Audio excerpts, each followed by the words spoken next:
Em, ya, esto lo voy a dejar un poquito de lado.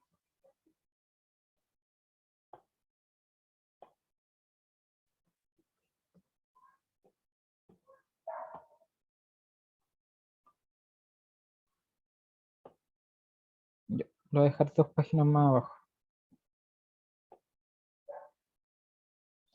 Ya, entonces, a ver, lo que nos compete hoy día. Voy a repasar las 3 leyes de Kepler y me gustaría hacer ese ejercicio, pero si quieren ver más en laboratorio, ahí vemos dependiendo del tiempo. Ya, entonces, para ir avanzando rápido. Entonces,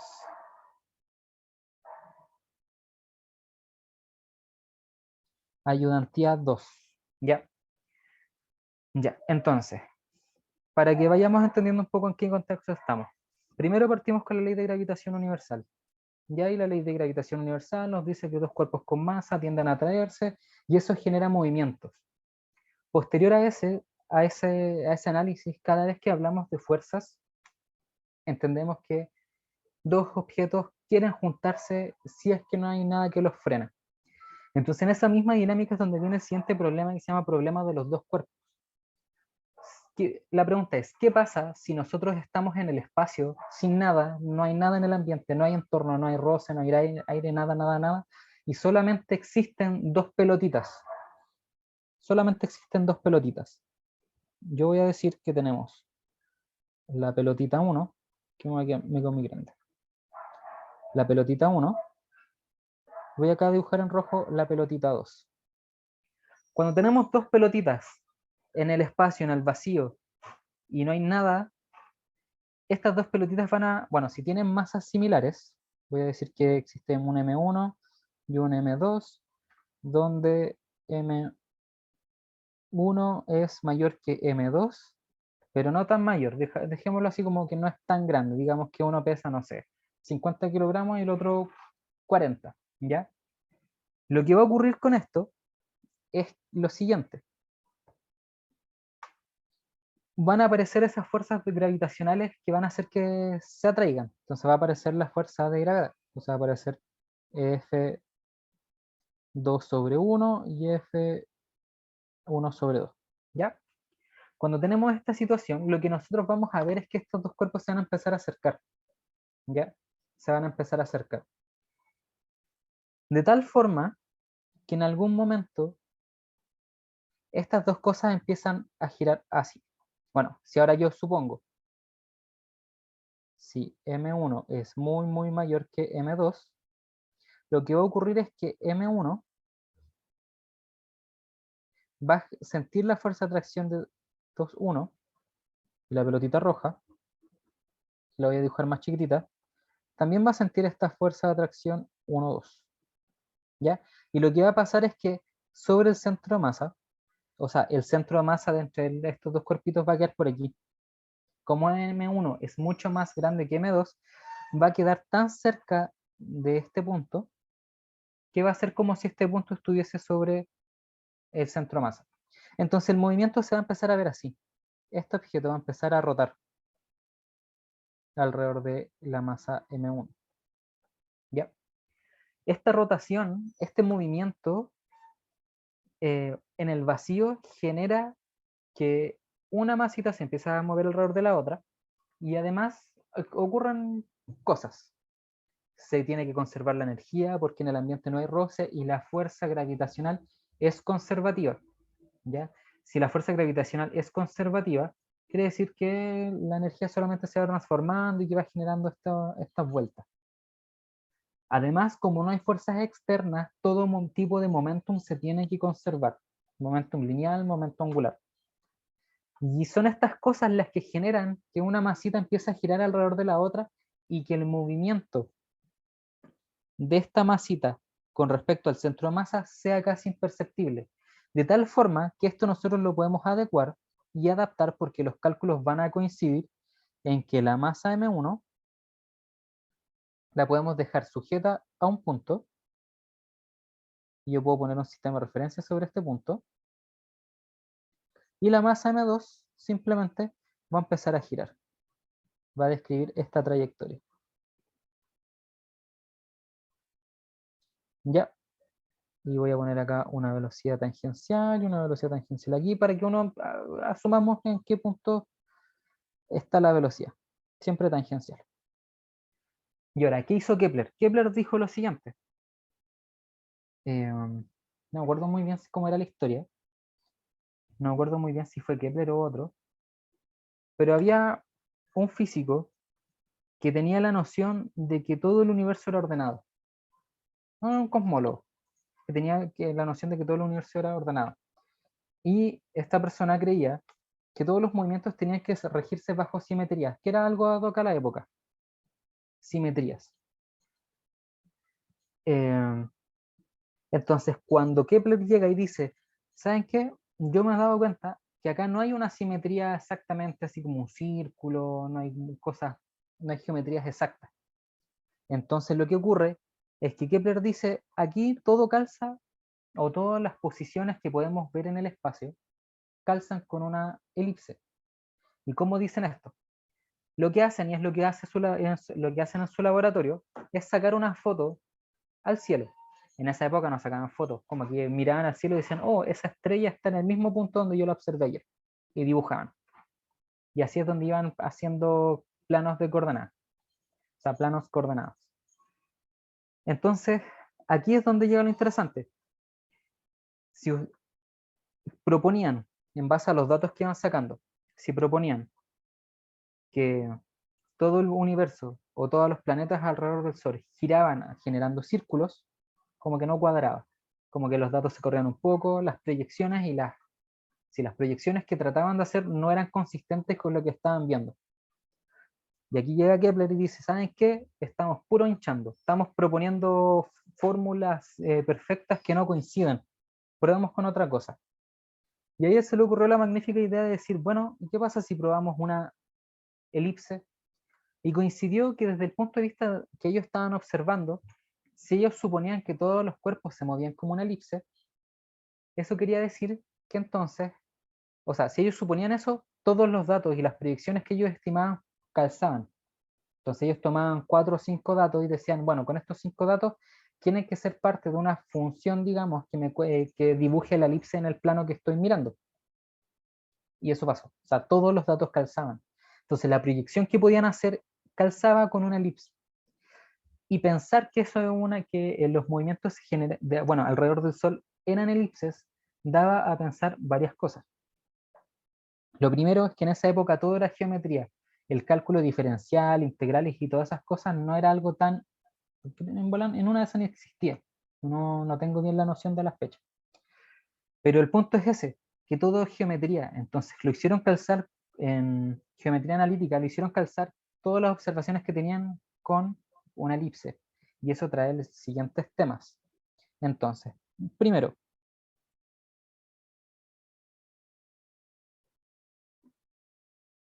leyes de Kepler. La primera, yo a la primera ley siempre le pongo el ladito elipse. No sé si está bien escrito, filo, da lo mismo, pero es una elipse. Entonces, la primera ley de Kepler nos dice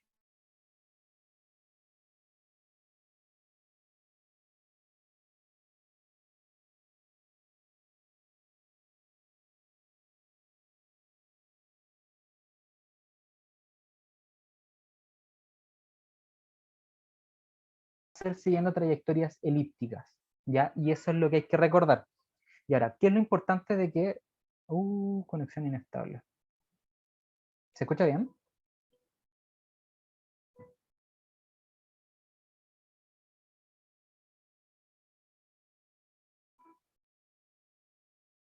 Ya. Sí, Se cortó un poco, pero ya volvió. ya, perfecto. Casi. El año pasado yo tenía pésimo internet cuando empecé a hacer ayudantía, entonces tengo un poquito de trauma cuando sale así como conexión inestable. Ya. Entonces, lo que está. Entonces, ¿cuál es la gracia de que él haya propuesto que sea una elipse? Y es la siguiente. Cuando nosotros hablamos de elipses, tenemos que pensar lo primero. Un objeto, un puntito. ¿Por qué yo dibujo un objeto y un puntito? Porque cuando nosotros estamos hablando de gravitación o de cosmología en general, Si yo tengo este puntito, o sea, este objeto y este puntito, lo que yo quiero decir es lo siguiente. Si este objeto es el Sol, yo voy a decir que este es el Sol, ¿ya? Yo voy a definir que la trayectoria de los planetas alrededor de él va a ser una elipse, basándome en la primera ley de Kepler.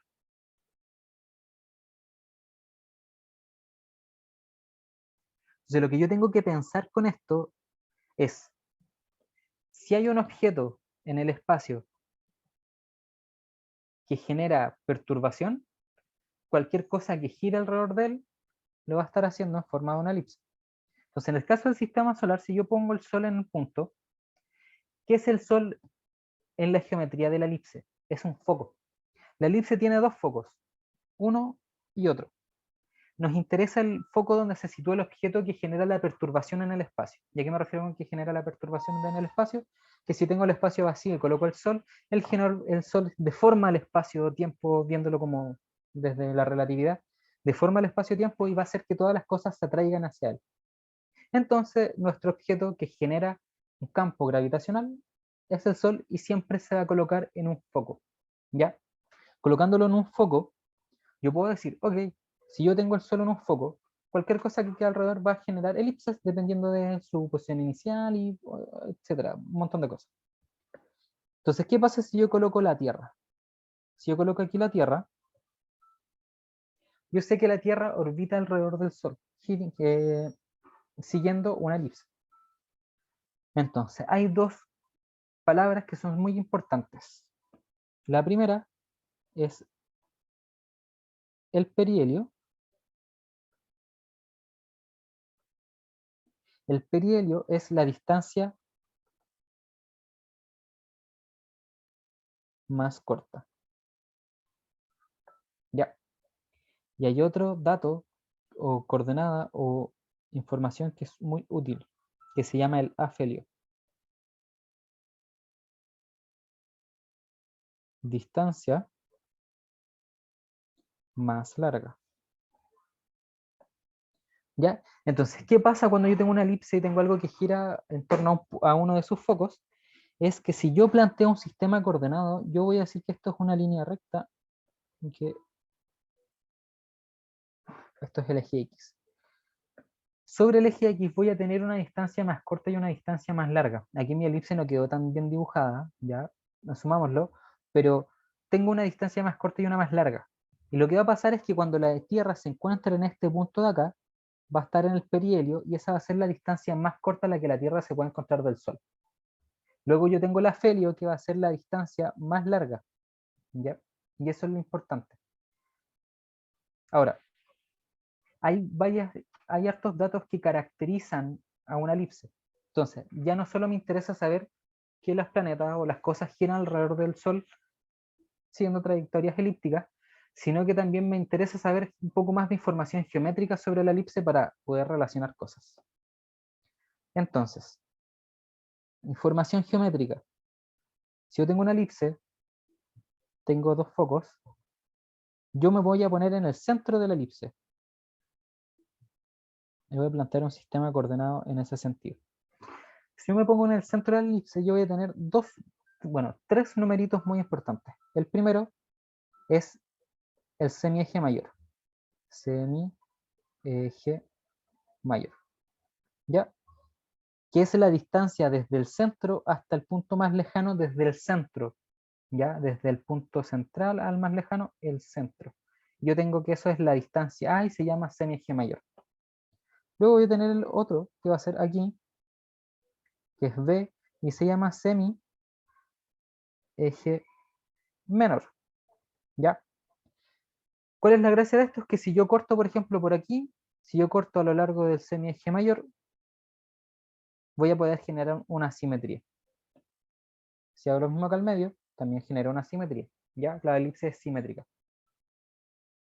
Ahora, hay otro dato importante que va desde el centro hacia uno de los focos que se llama C. ¿Ya? No recuerdo muy bien el nombre de la C, pero es la distancia desde el centro al foco. Y ahora existe algo que se llama la excentricidad. ¿Ya? Entonces la excentricidad.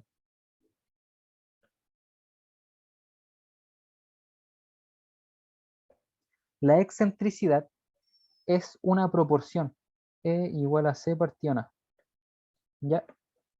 En el caso de la elipse, la excentricidad va del 0 al 1. ¿Ya? 0 siendo cuando la elipse es un círculo. El círculo es un caso particular de la elipse. Sépanlo. ¿Ya? Si yo tengo un círculo, quiere decir que la distancia entre el centro del objeto y su foco es 0. ¿Ya? Porque sus dos focos calzan sobre el mismo punto, que sería el centro. Entonces, por eso el 0 se acuña a una elipse, o sea, a un círculo. Y en el caso del 1, es cuando ya tengo la elipse muy larguita, muy larguita.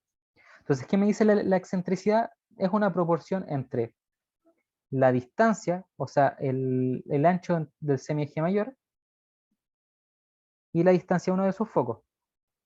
Entonces, por ejemplo, ¿qué pasa cuando C es muy chiquitito? Cuando C es muy chiquitito quiere decir que yo tengo el centro, tengo un foco por aquí y tengo un foco por acá.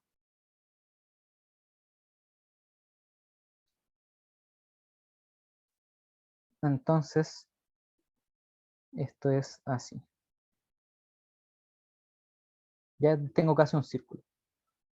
Cuando este C es muy pequeño, siempre me aproximo casi a un círculo.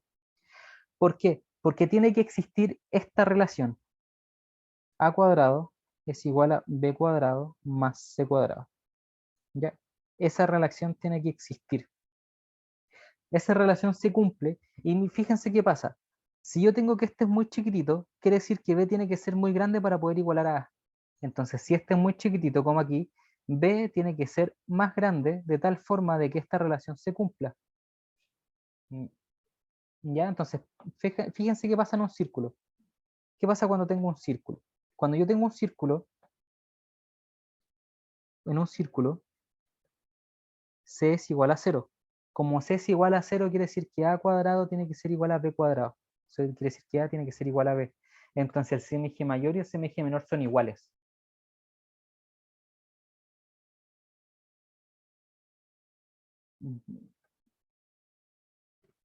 Ya, recién acabo de ver el chat y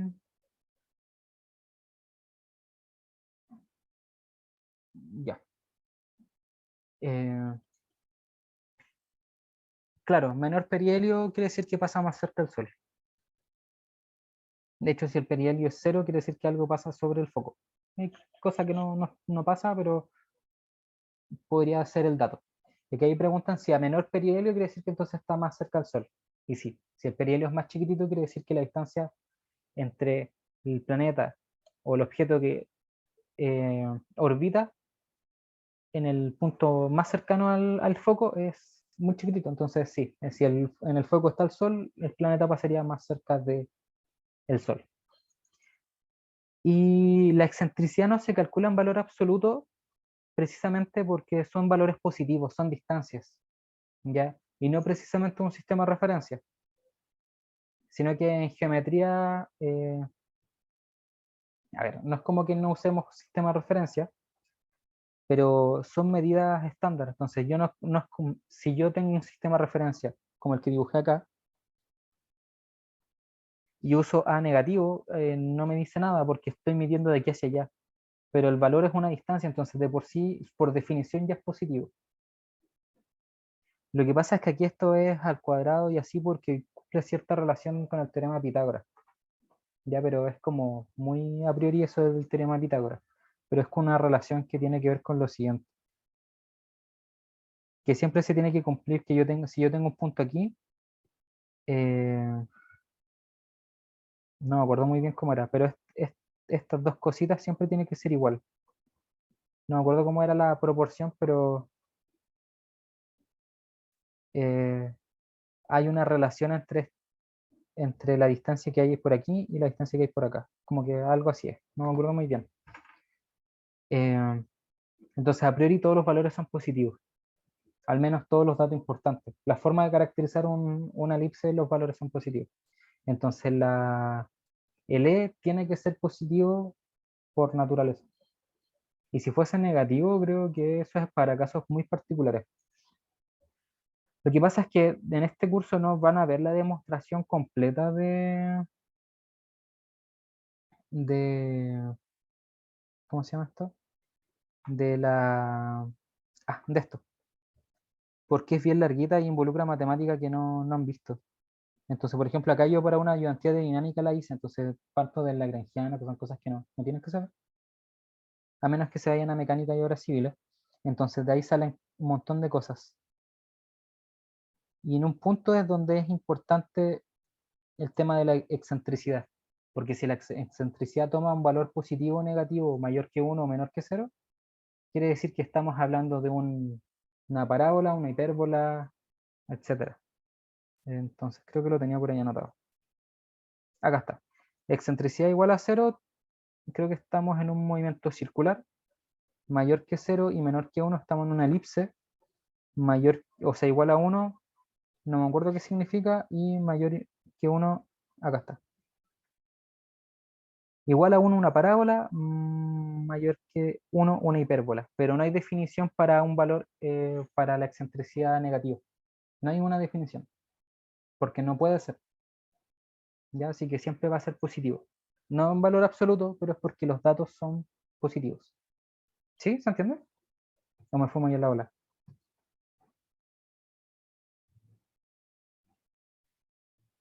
Ya, veo una manito arriba, estoy conforme. Ya, excelente. Ya, pues, entonces eso es como lo más importante de la primera ley de Kepler. Entender que la primera ley solamente nos dice que los objetos se mueven en elipses cuando orbitan al objetos, eh, es clave, ¿ya? Y eso más que nada. Lo otro que tiene relación con la primera ley es entender esto de geometría, ¿ya? Como cómo caracterizar una elipse. Y los otros casos donde la excentricidad es mayor o igual a 1 es para objetos que no orbitan planetas, sino que se acercan y luego se alejan. Y nada más. Eso. Entonces, para continuar. Antes de continuar, ¿alguna duda con la primera ley de Kepler?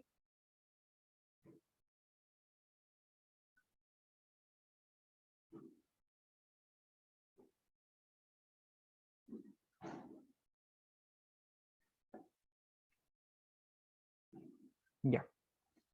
Entonces sigamos. La segunda ley de Kepler nos explica por qué el movimiento alrededor de planetas no es desordenado. ¿Ya? Eh, y es precisamente, o al menos yo siempre me acuerdo de la segunda ley por lo siguiente. Momento angular. De hecho, hoy día conversaba con el profesor Aguayo y estábamos viendo un ejercicio para preparar la ayudantía y cosas. Y me comentaba, este ejercicio es pura conservación del momento angular. Y ocurre eso, que la conservación del momento angular da pie a la segunda ley de Kepler. ¿Ya? Entonces aquí pasa algo interesante. Hay dos formas de ver la segunda ley de Kepler. La primera, que es una propiedad geométrica, que quiere decir lo siguiente. Que si yo tengo mi elipse, tengo acá el Sol, yo tengo acá el planeta Tierra en una posición, y luego acá voy a tener el planeta Tierra en otra posición, voy a poner T2 y acá T1. Y luego acá voy a poner T3 y T4. Cuando el objeto está ante uno, tiene una posición, RDT, ¿ya? Una función posición, un vector posición, ¿ya? Entonces, este vector posición va a marcar la posición inicial. Luego, ¿qué pasa cuando el objeto está en una posición T2? R2. Lo que quiere decir esto, o lo que nos importa, es que debido a la conservación del momento angular ocurre que si yo pinto un área aquí, va a ocurrir lo siguiente si estoy en el otro lado. Si yo estoy en el otro lado, acá voy a tener otro vector posición, y luego acá otro vector posición, pero si yo pinto acá, voy a tener otra área. Ya, entonces lo que nos dice es que lo que voy a decir acá, esto es área 1, no se nota mucho, pero no es importante que se note. Área 1 y área 2 que el área 1 y el área 2 tiene que ser igual, ¿ya? Esto quiere decir, esto implica que la derivada del área con respecto al tiempo tiene que ser una constante.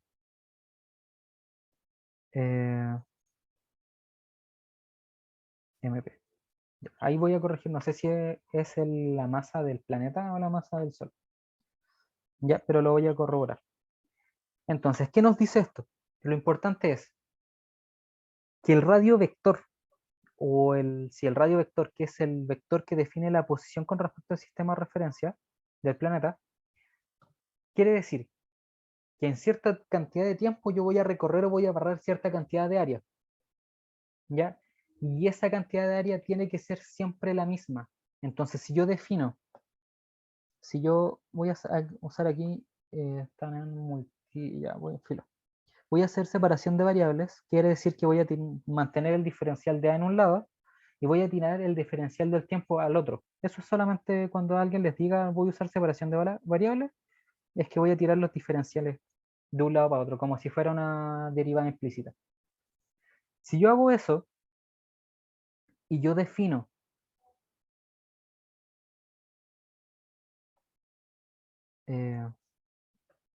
yo voy a integrar aquí entre T1 y T2, esto me va a dar un área total. Por un lado, voy a tener el área, ya, simplemente área, para no confundirlos más porque esto no lo van a usar. Y luego acá voy a tener L2MP T2 menos T1, ya, por decir algo. Pero es un intervalo de tiempo, ya, un intervalo de tiempo. Ya. Esto voy a decir, como está en el primer intervalo, T1 y T2, voy a decir que A1 es A1. Entonces, si yo estoy definiendo que esto siempre tiene que cumplirse, y yo estoy definiendo que estas dos áreas son iguales, voy a tener lo siguiente. Voy a tener A1 igual a A2, y eso significa, esto va a implicar L2MP T, y acá al otro lado voy a colocar L2MP, y yo le voy a poner 4, 3, y a este le voy a poner 2, 1. Y ahí voy a explicar bien qué es cada cosa. Ya, y este lo estoy sacando de esta misma fórmula, solo que para calcular este solamente estoy integrando entre T3 y T4. Ya, nada más que eso, solamente es como para que me queden los números y se entienda dónde sale la igualdad.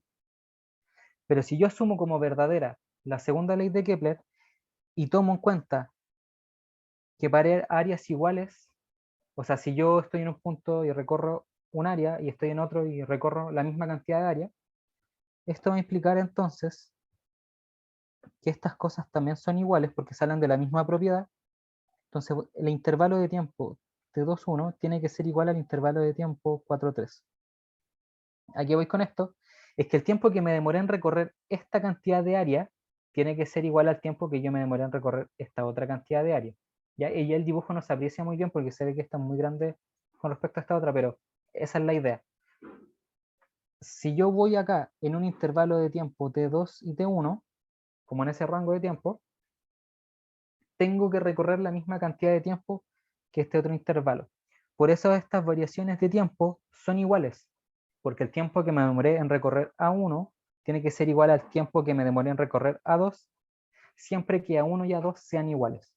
Y esa es la segunda ley de Kepler, que debido a esta propiedad del área, que Kepler la descubrió de forma, viéndolo solamente con geometría, tengo que mantener estas igualdades. ¿Y qué genera esto? Que si yo estoy acá en el afelio, tengo cierta velocidad. Entonces yo en el afelio voy a decir que tengo la velocidad A porque es la velocidad en el afelio. Y si estoy en este otro lado, en el perihelio, voy a tener la velocidad P porque estoy en el perihelio. Entonces ahora la pregunta es, ¿son iguales o son distintas esas velocidades? Y la respuesta es que son distintas porque si yo estoy más lejos, en este intervalo de tiempo tengo que recorrer esta cantidad de área. Y en este otro lado tengo que, para que sea más exacto, lo voy a hacer de nuevo. Borré todo.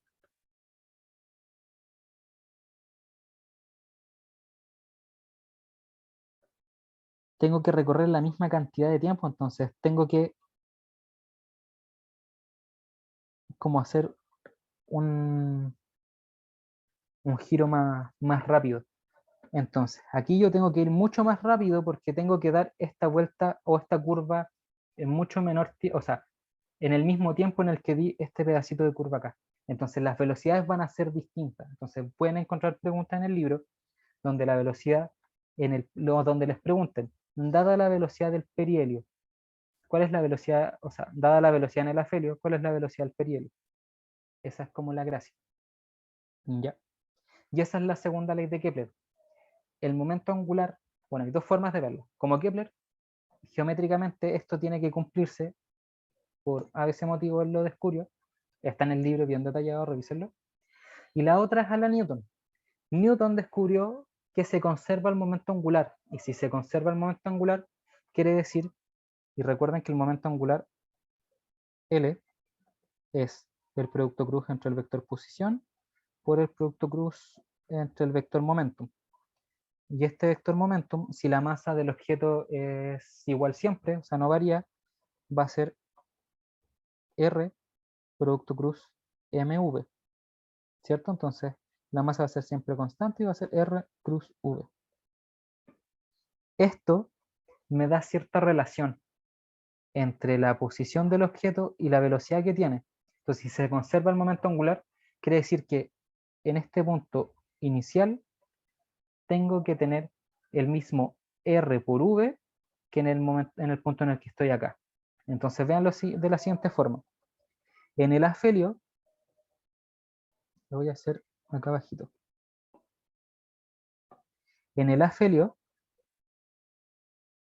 mi R vector es mucho, mucho más grande que en el R perihelio, ¿cierto? Mi distancia al foco, o en este caso mi distancia al Sol, es más grande cuando estoy en el afelio, que es la distancia más larga, a que cuando estoy en el perihelio, que es la distancia más corta.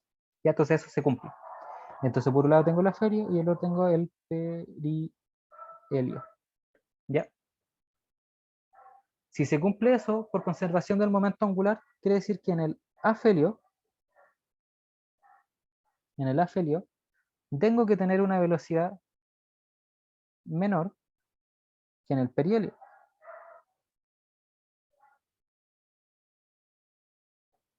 Por conservación del momento angular. ¿Sí? ¿Se entiende? La consecuencia que tiene para las velocidades la conservación del momento angular.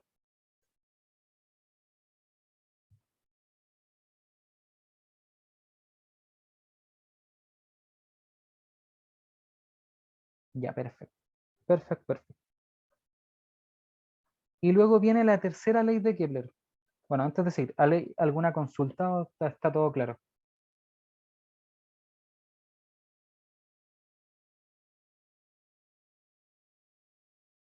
Ya. ¿Esta de las velocidades o repito la, la esta de acá?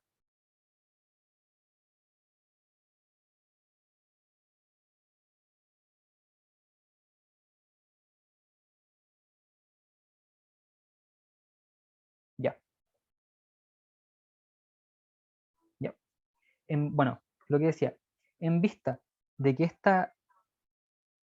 este recorrido o este barrido de área tiene que ser, tiene que ocurrir en el mismo tiempo, tanto en este ladito como en este otro lado, y eso tiene que ser siempre para la elipse, pero dado que es el tiempo que yo me tengo que demorar para barrer esta área y barrer esta otra, tiene que ser el mismo. Eso implica que si yo estoy, por ejemplo, en el afelio, donde mi distancia al Sol es mucho más larga, implica que tengo que tener una velocidad mucho más pequeña que la que yo tendría en el perihelio, porque en el perihelio yo estoy mucho más cerca del Sol. Entonces, si se cumple esa relación, donde yo estoy mucho más lejos del Sol, tengo que tener una velocidad más chica. Si yo estoy mucho más cerca del Sol, tengo que tener una velocidad más grande para que se cumpla la conservación del momento angular. ¿Lo expliqué mejor?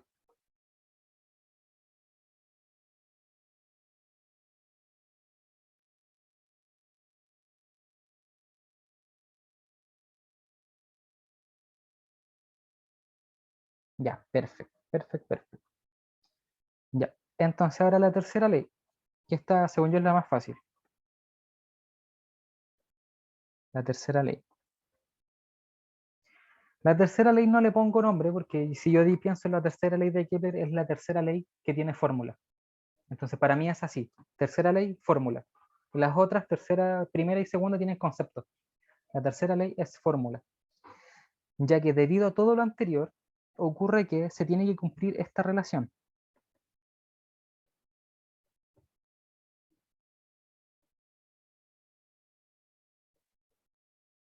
Esto en caso de que sea una elipse,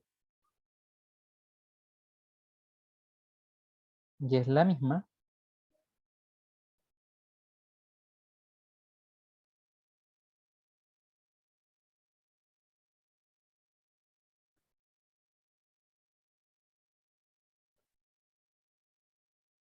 en caso de que sea un círculo. Ahora, ¿qué me dice esta relación? Nos permite juntar las cosas que vimos antes. Velocidades, áreas, con la geometría de la elipse, se me mezcla todo y yo puedo decir el tiempo o el periodo orbital, que es el tiempo en que se demora un objeto en dar la vuelta completa al Sol, por ejemplo, tiene que marcar una relación con la geometría de la elipse. Recuerden que la A es el semieje mayor. Entonces, el periodo al cuadrado, o digamos el periodo orbital al cuadrado, es igual a esta cosa que va a terminar dando una constante por A elevado a 3, por el semieje mayor elevado a 3. Y si es un círculo, el semieje mayor es lo mismo que el radio del círculo, entonces como que reemplazan el dato más que otra cosa. Entonces déjenme tirar esto para abajo. Entonces, ¿cuál es la gracia de esto? Que estos son truquitos que les pueden servir para ejercicios. Voy a poner Sol, planeta 1, planeta 2, planeta 3, planeta 4, planeta 5. R1, R2, R3, R4 y R5. Todos con distancias distintas. ¿Ya? ¿Qué ocurre? Que yo sé que todos van a generar órbitas elípticas y todo lo que hemos visto todo el rato, ¿cierto? Ya. Y esto va a llegar hasta acá. No, esta va a ser más grande.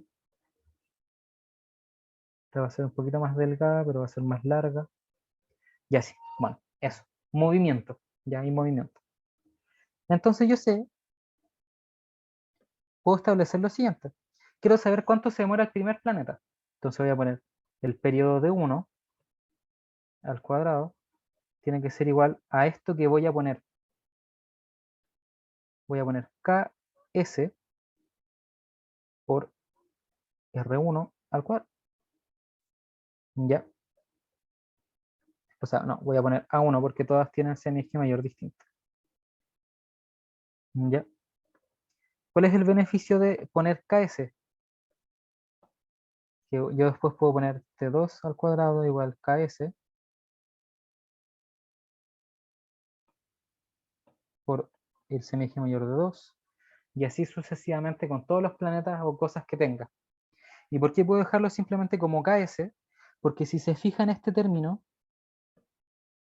depende únicamente de la masa del objeto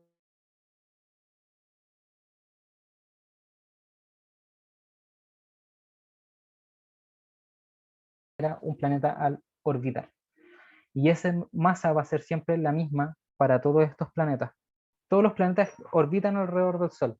Entonces la masa del Sol va a ser la misma para todos los planetas. Lo único que va a cambiar es esto de acá, la distancia.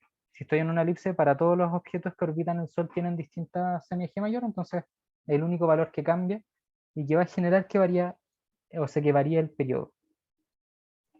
Eso. Y hay problemas que salen en el libro que permite, o sea, que preguntan o hacen relacionar eh, la órbita del cometa Halley, por ejemplo, con un planeta. Y son cosas que uno con esto de aquí puede hacer un poquito más simple, puede simplificar un poco. Ya, a eso voy.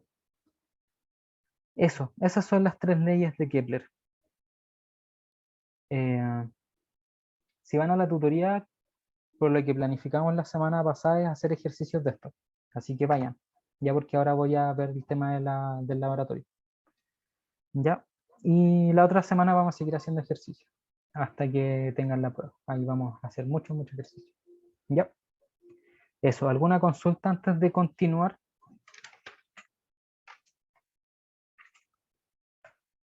Ya.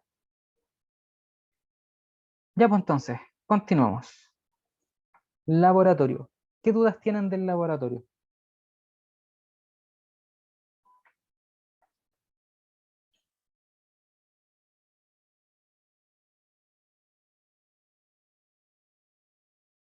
Ya, Rosario levantó la mano. Hable Sí, nomás. sí, yo tengo una duda. Lo que pasa es que en el laboratorio hay varias preguntas, por ejemplo, la 5 que estaba viendo recién, que hay que calcular eso, la menor distancia. Ujú. Entonces, por ejemplo, ahí tendría que ocupar la masa del agujero negro para poder calcularlo. O sea, A más ver, que nada mi pregunta es si también se sigue como, se puede ocupar las mismas fórmulas como del perihelio, de la feria y todo eso, como para sacar esto.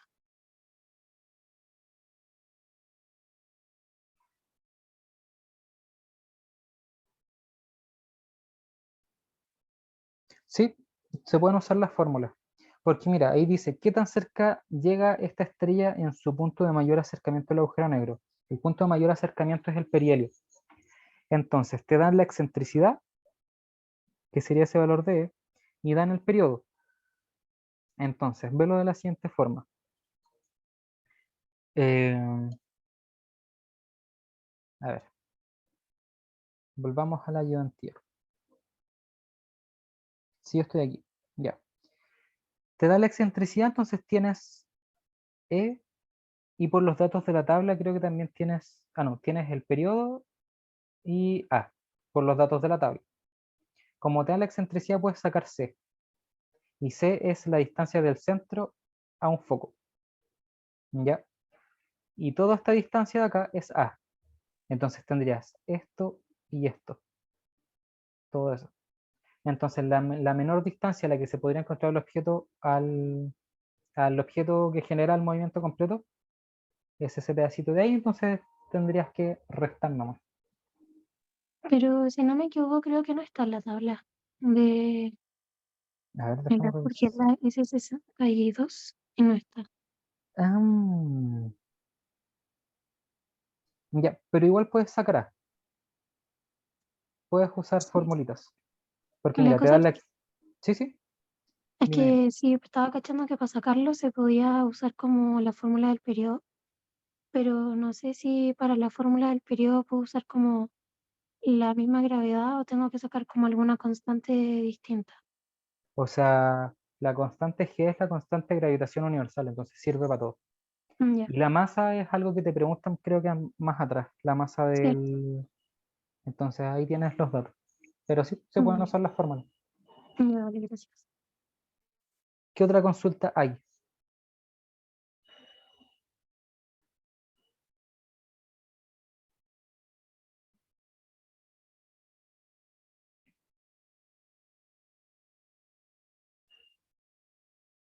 Otra consultita.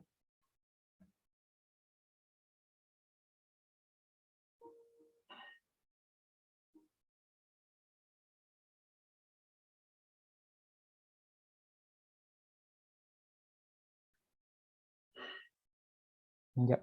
Bueno, otra consulta. ¿Entiendes cómo es el fin del laboratorio? Así como a grandes rasgos, ¿qué es lo que busca?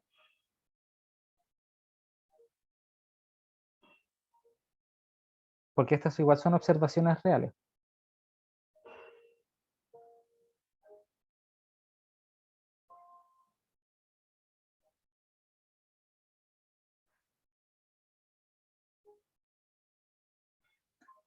Ahí preguntan si se puede entonces usar la fórmula. Yo diría que sí, no veo por qué no se podría.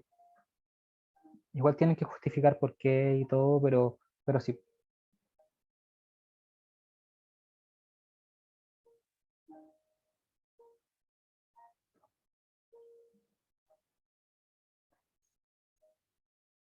Claro, sí les serviría para repasar para la prueba. Porque al final igual te estarían usando toda la materia. O sea, al menos por lo que estuve viendo hoy día, igual en la tutoría de Viña me preguntaron harto sobre las primeras dos o tres. Y sí, pues al final usan toda la materia. Y leyes, y geometría. Pero al punto al que iba. Estas son observaciones reales. ¿Ya? Y fíjense acá. ¿Están teniendo probabilidades y estadísticas? ¿Alguno? ¿Alguno no? ¿Alguno, alguna? ¿Sí, no? Ya. Cuando se hacen estas observaciones por el tiempo que se demoran en poder procesar la información, es que todo se aproxima o se marcan tendencias. ¿Ya? Entonces, con pocos datos puedes hacer calzar una función encima. Entonces, si fíjense que acá hay un dato aquí y puros datitos acá. Y con eso están dibujando la trayectoria completa. Entonces, cuando se hacen observaciones reales y tienen que aproximar los datos, luego tienen que hacerse todas estas preguntas. En base a lo que saqué, ¿todas cumplen la tercera ley de Kepler? Porque tienen que cumplirla sí o sí. Si alguna no la cumple, hay algo raro. Después dice, una vez realizado lo anterior, eh, calcule la masa del objeto central. ¿Por qué? Porque acá piensen lo siguiente, si le sacan una foto al espacio, ¿se ve un agujero negro? No se ve.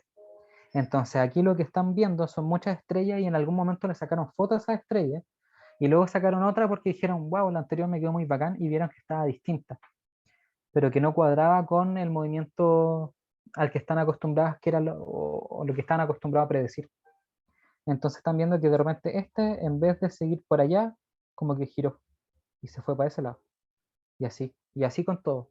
Entonces ahí dicen, wow, hay algo. Entonces calculan los datos, las posiciones, estiman estos circulitos, ese que va muy grande, este que es casi un círculo, y dicen, ya, todo calza con que los objetos están orbitando cosas. Entonces, ¿qué es lo que orbitan? Calculemos su masa. Entonces, si la masa es muy, muy grande, como se aprecia o debiese ser, están en presencia de un agujero negro.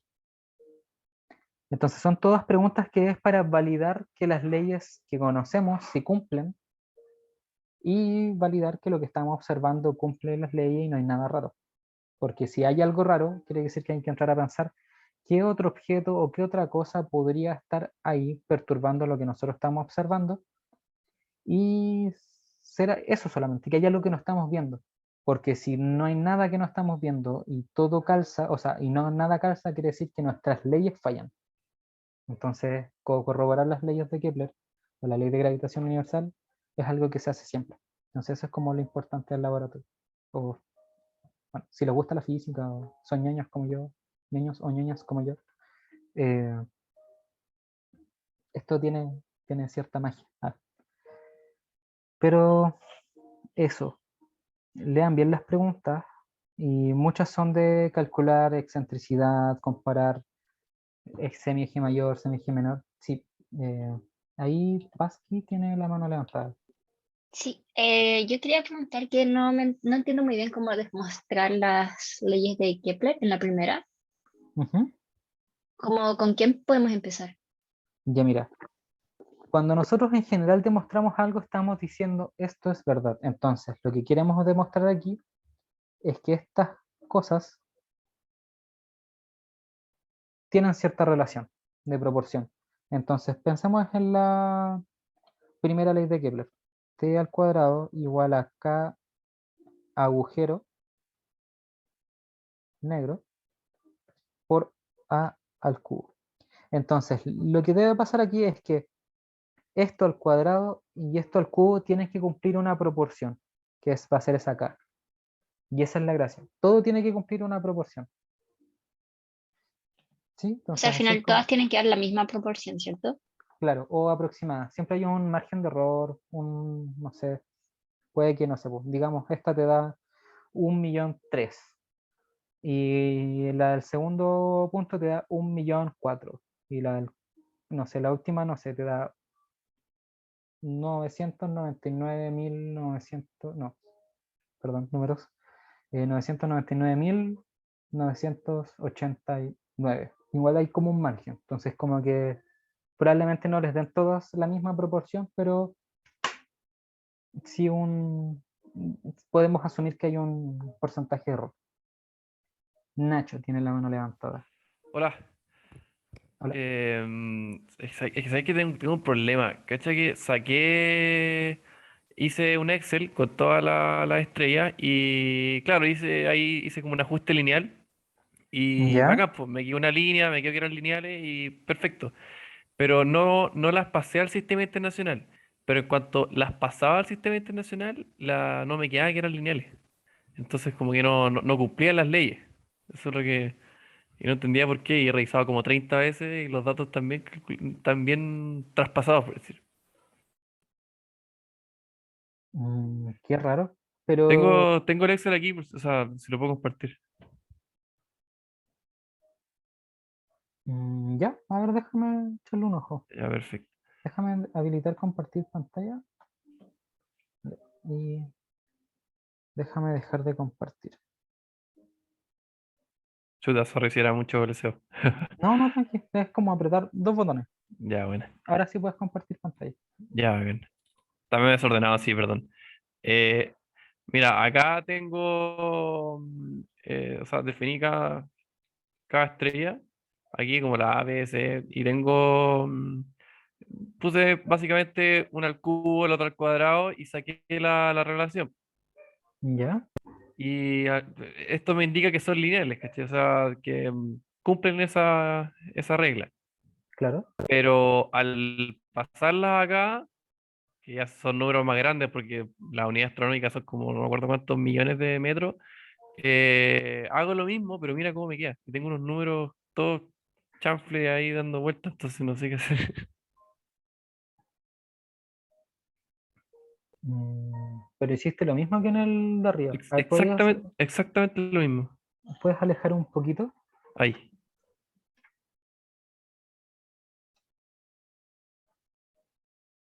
Ya, pero en el de arriba tenía el gráfico al revés. Mira, fíjate que en el eje Y, por ejemplo, está UA y abajo, en el gráfico de abajo, en el eje Y está el periodo. Espera, lo voy a calcular al tiro.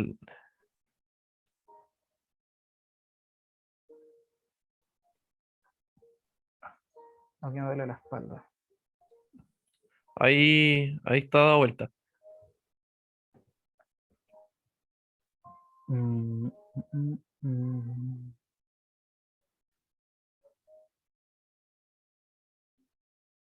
Busqué como 6 calculadoras en Google, así de todo, pero no lograba que sean iguales.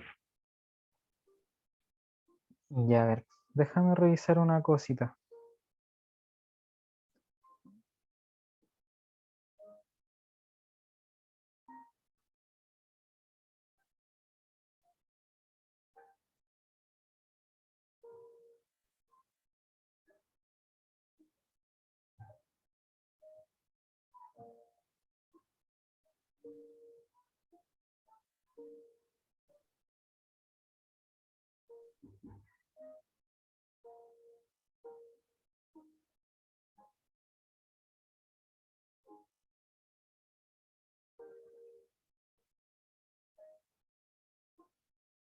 Ya, por lo que estaba viendo, igual solamente en la 2 tienes para calcular la masa, tienes que hacer esa transformación de unidades. Y quizá el gráfico se muere porque los números son muy grandes. O sea, a mí se me Ah, imagina otra ya, cosa. sí, era lo que suponía. Entonces, ahí al cambiar la masa, es que el problema es que para hacer esa pregunta ocupo la, este ajuste lineal de ese gráfico ¿Ya? como para reemplazarlo por t cuadrado partido a cubo. Ya, a ver, pero en ese caso, No debería usar el ajuste lineal. Lo que a mí se me imagina que sería correcto hacer es calcularlo por cada caso.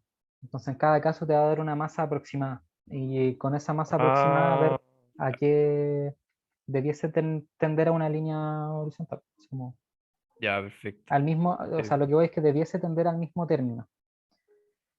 bacán. Entonces, sí, y corroborar que te da uno cercano en con todos los objetos de la tabla. Ya, perfecto. Buenísimo. Sí, ahí yo creo que va a resultar. Muchas gracias. De todas formas, cualquier cosa que tengan duda o quieran corroborar, pregúntenle al profe. Sí, Ya, sí, que porque le el mandé un profe. mail y me dijo que lo iba a revisar nomás. No, pero mañana tienen clase, ¿o no? Sí, sí, ahí vamos con todo también. No, y pregúntenle al profe, porque al final él revisa. No, al menos el año pasado no me pasó ningún laboratorio por revisar. Entonces, eh, él lo va a ver. No sé si hay alguna otra consulta, duda.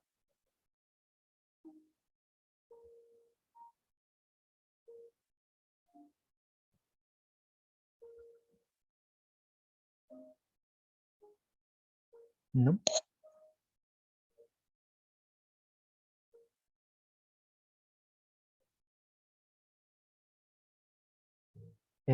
Bueno, si no hay más dudas, no sé qué otra cosa comentarles del laboratorio.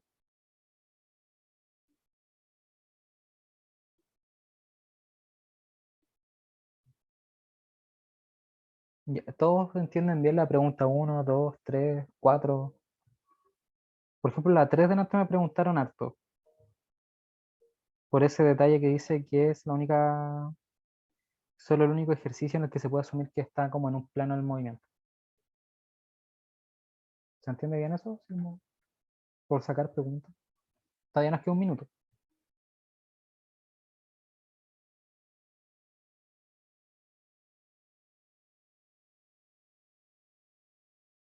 Ya, pues entonces estaríamos. Eh, Espero que les haya gustado el repaso de las leyes de Kepler. Y, y bueno, pónganle bueno al laboratorio porque son formas de asegurar el promedio. Así que eso, vayan a tutoría. El miércoles hay una y van a hacer ejercicios de leyes de Kepler. Ya les dejé el banner en el web curso, así que ahí tienes que conectarse nomás. Eso. En el banner yo dejé un link de Zoom. Entonces, miércoles a las 3:30 en el link de Zoom. Y ahí les voy a avisar si nos dan sala para la otra semana o no. Pero eso. Ya pues, gente, espero que estén bien, que hayan tenido un buen lunes. Sí, también las tengo que grabar. Al menos nos dijeron que ahora era muy opcional de nosotros grabarlas o no, pero o sea, yo asumo que no todos van a ir siempre. Entonces, mejor las grabo. Y si ahora es presencial, ahí no sabría, porque ahí depende mucho si nos dan sala híbrida o algo así. Pero creo que nos van a pasar híbrido. Creo, no estoy seguro.